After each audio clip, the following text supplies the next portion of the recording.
Machilipatnam urban development authority అభివృద్ధికి శక్తి వంచన లేకుండా పనిచేస్తానని నూతన చైర్మన్ మట్టా ప్రసాద్ అన్నారు. పారిశ్రామిక పర్యాటక అభివృద్ధిలో ముడా కీలక పాత్ర పోషిస్తుందని గత 5 ఏళ్ల వైసీపీ పాలనలో ముడా అభివృద్ధి కంటపడిందన్నారు.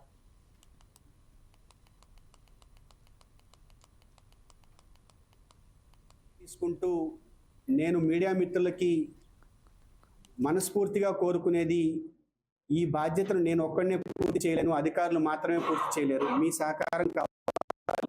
అందరూ కూడా కళ్ళు చెవులు అయి ముడాని నడిపించాలి. మీ ద్వారా నాకు విషయాలు తెలిస్తేనే సంబంధిత అధికారులు దాని గురించి చర్యలు తీసుకోగలుగుతారు. అది మంచైనా చెడైనా కూడా. ఈ రాబోయే కొన్ని సంవత్సరాల ప్రయాణంలో మీడియా మిత్రుల సహకారం పూర్తిగా ఉంటుందని ఆశిస్తూ డే టు డే ఇంటరాక్షన్లో మనం అనేక విషయాలు చర్చించుకుంటూ ఉంటాం. అనేది కొన్ని దశాబ్దాల కళ. ఆంధ్రప్రదేశ్ రాష్ట్రానికి